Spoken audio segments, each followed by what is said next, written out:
either farming or ranching for the most part. Agriculture, working in Montana is for a minimum wage most of the time. People, there are not that many high-paying jobs, so we're definitely working people in Montana.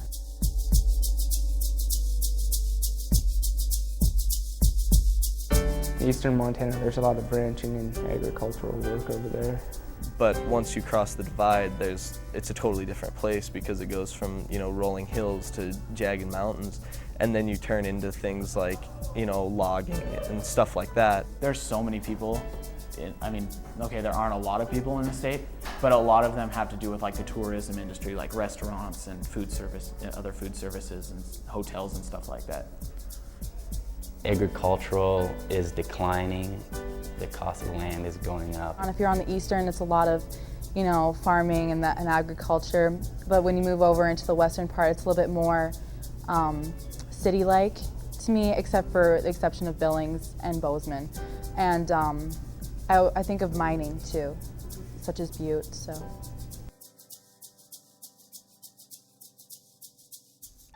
Like the rest of the nation, Montana pulled out of the Great Depression in the early 1940s, with the United States' sudden immersion into World War II.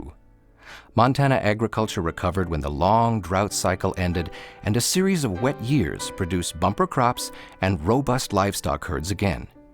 World War II markets demanded Montana's natural resources, especially timber, copper, petroleum, hydroelectric power, and coal. An economy based on the extraction and development of natural resources drove Montana's golden economic age through the 1950s and the 1960s. National markets and federal programs dictated Montana's economic course. Slowly, the state's transportation system shifted from railroads to automobiles and long-haul trucks. Tourists began arriving in significant numbers. When the federal government installed missile silos across northern Montana, the state became tied to the international Cold War and reaped the profits of federal contracts. Yet, even in the midst of these good times, savvy Montanans knew that the boom was bound to end.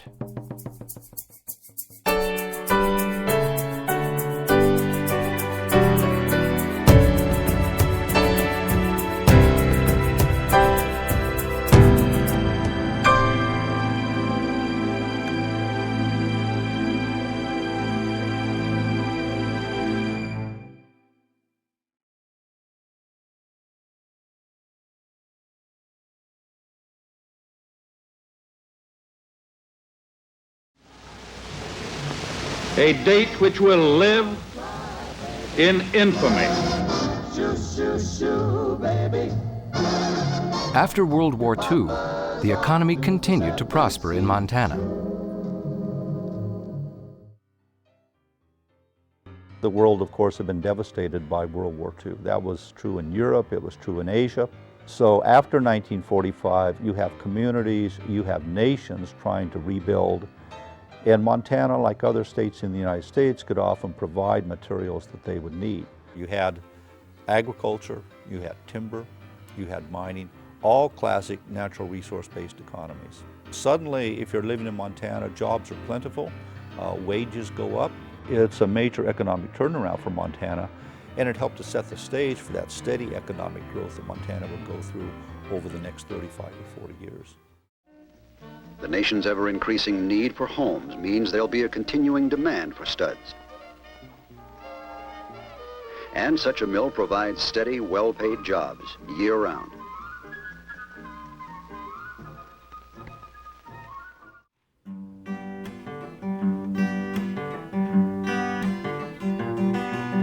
Now, timber had been harvested in Montana since at least the late 19th century, but a lot of that timber was consumed locally. But in the 1940s, timber then is harvested not just for local use, but for national use as well. So World War II is a boon to the timber industry in Montana. It really begins to make the timber industry in Montana part of the national scene for the first time. 90% of the people, well, 100% really, work for the mill one way or another, either in the woods or in the sawmill. There was a lot of pride in Bonner I mean, the houses were beautiful, all of them. Yes, Anaconda owned the mill and the ground and the mines, and they were the boss of Montana at that time. In fact, they're the ones that made Montana.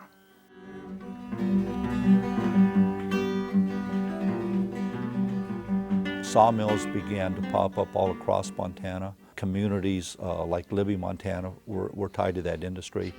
I enjoy Libby, and the one reason I moved here was because I do like the country here, and the people they're very fine people. And by the 1950s, you have major timber and pulp operations moving into Missoula. And it was really the arrival of those paper-producing companies in Missoula that helped to spur on Missoula's dramatic post-war economic growth of the 1950s and 1960s. Lumber business was good in '64. I didn't like going underground. So from the mill, I went to the woods to work. And I stayed in the woods until they shut the woods down. That was back in the 80s when Champion had bought them out. The timber was being used to build new homes across America in the 1950s, 60s, and 70s. More and more of those timber operations were controlled by national and even international companies. For the most part, their headquarters were not located in Montana. And if they concluded that Montana timber was not as profitable as it once was, then they would often be willing to shut down those operations and move them elsewhere. When they first started, we clear cut, and we paid for it for years because timber won't reseed itself clear cutting. It takes a long time to move in from the edges. In the Northwest, and particularly in the Northern Rockies, once you harvest those trees, it's going to take decades and decades before you can harvest them again.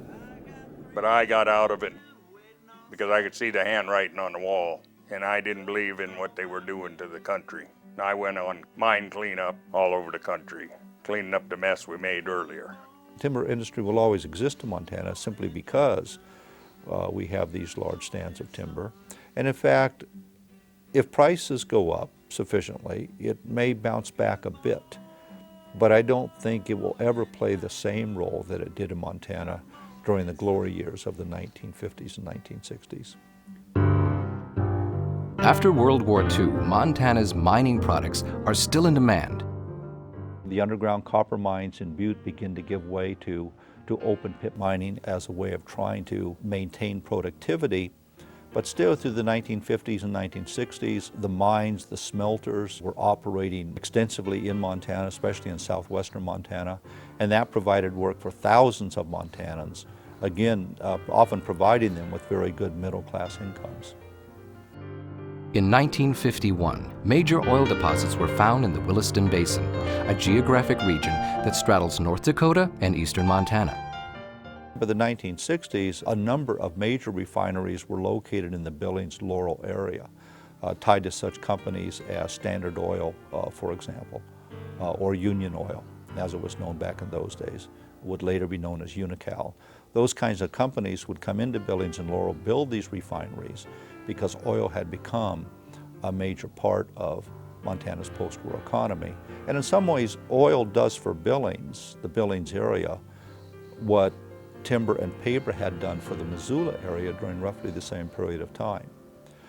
But what we've seen over the years is that while these different parts of the resource-driven economy were important for Montana's well-being as a whole, most of these types of businesses did not employ large numbers of people. In fact, with each passing year, the numbers of people employed in these different segments would steadily drop.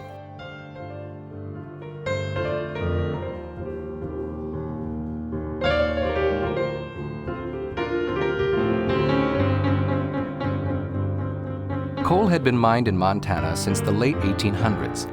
In the 1920s, the Northwest Improvement Company started strip mining coal. Rather than doing underground mining where you tunnel down into the ground, it can be very, very dangerous work, of course.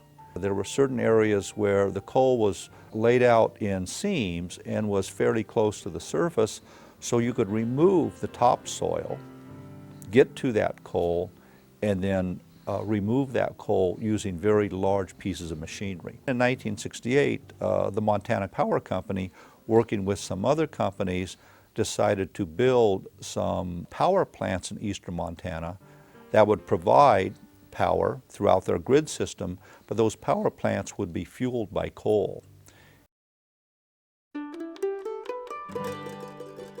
Montana agriculture recovered when the long drought cycle ended and a series of wet years produced bumper crops and robust livestock herds again.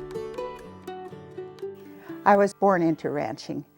This was a good cattle country. That grass was real high and the cattle were really fat.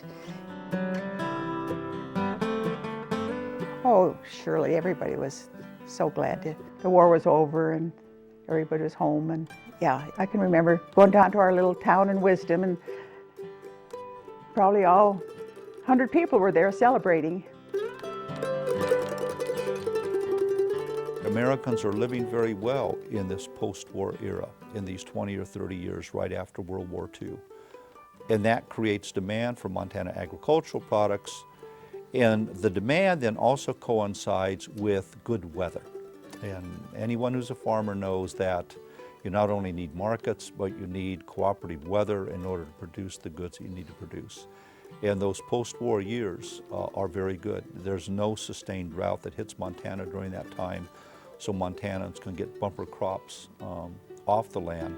I like it in the springtime when we're out calving and all those little baby calves run and buck, and then I like out in the hayfield, just like to be out.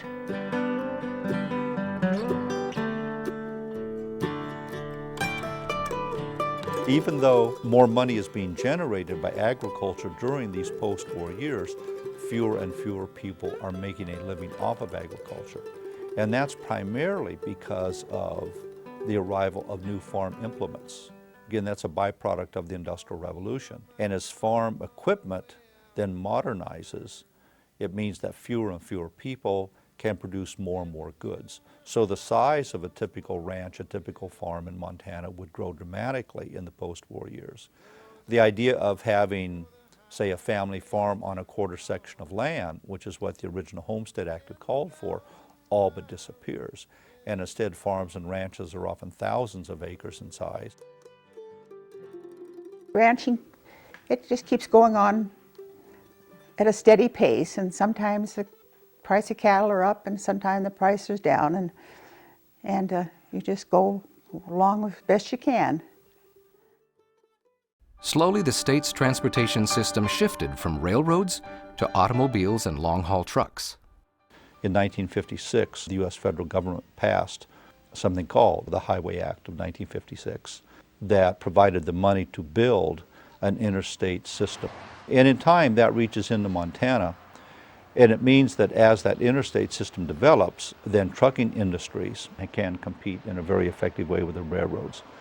Now, the railroads never entirely disappear, but by the 1960s, they certainly aren't as profitable as they once were. And ultimately, that then leads to the merger of various railroad companies. They're still important to Montana's economy, but they don't play the central role that they did, say, 50, 60 years ago. With an interstate highway system in place, tourism begins to transform Montana's economy.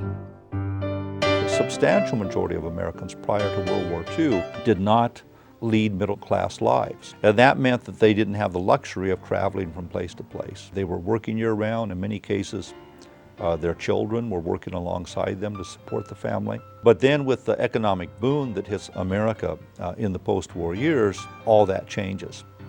Now for the first time, a majority of Americans are earning middle-class incomes. They have both the money and the time available to go on family vacations.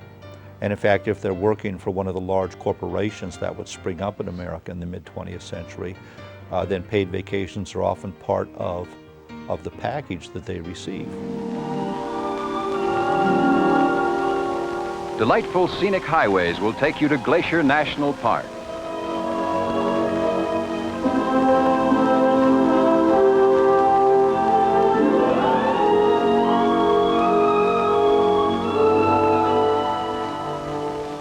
And they have a car As soon as they build the house, the next thing that they want to have is a brand new car that they can park in the garage. Mom and Dad could pile the kids into the station wagon, could hit the open road, could travel to Montana by freeway, and could see these natural wonders of Montana. And it transforms Montana's economy in many ways. Today, tourism is just as important as agriculture to Montana's overall economic climate. It generates as much money for Montana as does agriculture, and it employs far more people.